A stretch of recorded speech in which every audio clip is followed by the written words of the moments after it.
Super 4G.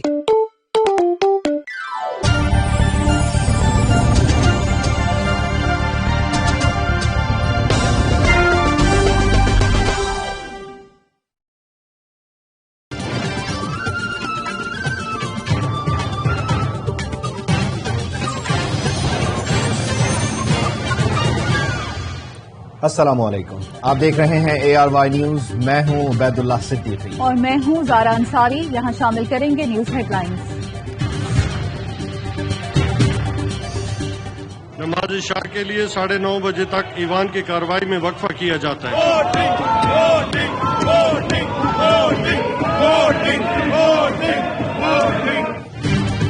Supreme court کے حکم پر بلایا گیا قومی اسمبلی کا اجلاس 9:30 بجے تک ملتوی۔ 10 گھنٹے سے زائد دورانیے کی کارروائی میں چوتھی مرتبہ وقفہ کیا گیا۔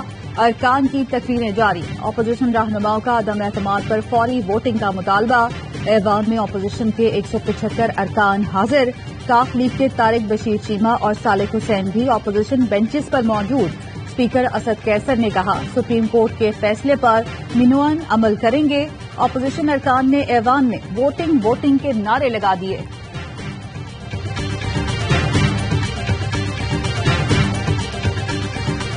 ملک میں ماشاء اللہ لگے تو ذمہ دار کون ہوگا؟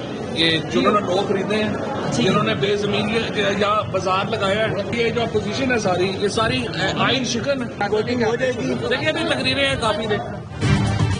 اسمبلی اجلاس میں ابھی تو بہت تقریریں ہونا باقی ہیں۔ صحافی کے ووٹنگ سے متعلق سوال پر فواد چودھری کا جواب، کہا عدم اعتماد پر ووٹنگ ہو نہ ہو بحران بڑھتا ہی جائے گا۔ مارشل لا لگا تو ذمہ دار آئین شکن اپوزیشن ہوگی۔ سیاستدانوں کے مسائل حل کرنا فوج اور عدلیہ کا کام نہیں۔ شفاف الیکشن کی طرف بڑھیں، سارا ڈرامہ ختم ہو جائے گا۔ ہم صبح کے یہاں پر بیٹھے ہیں، آنے بہانے آپ ہاؤس کو ایڈجرن کرتے ہیں، ان کی بے تکی باتیں آپ ان کو سنوا رہے ہیں ہمیں۔ میں آپ سے دستبردار کرتا ہوں کہ اس کو ختم کروائیں اور ووٹنگ کروائیں۔ صبح سے بیٹھے ہیں، بہانے سے سیشن ملتوی کیا جا رہا ہے۔ شہباز شریف اجلاس کے بار بار التوا سے اکتا گئے، کہا عدالتی حکم پر عمل درآمد سب کی ذمہ داری ہے۔ تحریک عدم اعتماد پر ووٹنگ کرائی جائے۔ آج ایوان سلیکٹڈ وزیر اعظم کو شکست دینے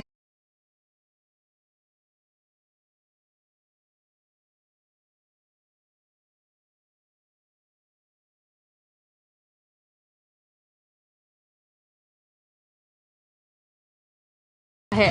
اسپیکر کی جانب سے پہلے بیرونی سازش پر بات کرنے پر بولے اس طرف نہ جائیں ورنہ بات بہت دور تک چلی جائے گی۔ خواجہ سعد رفیق بولے رات 3 بجے تک وزراء کے ساتھ ووٹنگ کرانے کے لیے میٹنگ کی۔ اسپیکر نے آج ووٹنگ کا وعدہ کیا، خدا کا واسطہ سپریم کورٹ حکم کی توہین نہ کریں، پاکستان کو جنگل نہ بنائیں، آئین کو پامال نہ کریں۔ ماسکو کا دورے کا فیصلہ کیا گیا۔ United States of America call and سے ڈو ناٹ گو۔ روزے سے ہوں، اللہ کے نام اوپر گواہ بنا کر کہہ رہا ہوں قوم سے جھوٹ نہیں بول رہی۔ حزب اختلاف اس ڈاکومنٹ کے بارے میں سوالیہ نشان رکھتے ہیں۔ Let's go into in camera session. دودھ کا دودھ پانی کا پانی ہو جائے۔ وزیر اعظم نے ماسکو کے دورے کا فیصلہ کیا تو امریکہ نے فون کر کے کہا کہ روس نہیں جاؤ۔ وزیر خارجہ شاہ محمود قریشی کا قومی اسمبلی میں اظہار خیال، کہا روزے سے ہوں، اللہ کو گواہ بنا کر کہتا ہوں ہم جھوٹ نہیں بول رہے، سازش ہوئی ہے۔ اگر اپوزیشن چاہے تو ان کیمرہ بریفنگ دینے کو بھی تیار ہیں۔ دودھ کا دودھ پانی کا پانی ہو جائے گا۔ بولے بطور وزیر خارجہ شاید آج میرا آخری دن ہو، حکومت جانی ہے تو جائے، ملک اور قوم کے وقار کا سودا کبھی نہیں کریں گے۔ اپوزیشن کہتی ہے مینڈیٹ چرایا گیا تو آؤ عوام کے پاس چلتے ہیں، گھبراتے کیوں ہیں؟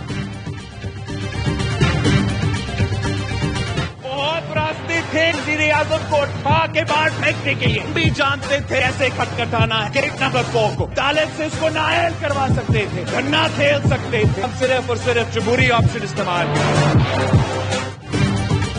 وزیر اعظم کو اٹھا کر باہر پھینکنے کے بہت سے راستے تھے۔ چاہتے تو سپریم کورٹ سے نااہل قرار دلوا دیتے، چاہتے تو ان کی طرح دھرنا کھیلتے۔ ہمیں یہ بھی پتا تھا کہ گیٹ نمبر 4 کیسے کھٹکھٹانا ہے، مگر ہم نے جمہوری اور آئینی راستہ اپنایا۔ بلاول بھٹو کا قومی اسمبلی میں خطاب، کہا آئین کے خلاف سازش کی جا رہی ہے، کامیاب نہیں ہونے دیں گے۔ حکومتی بینچز پر بیٹھی 90% شکلیں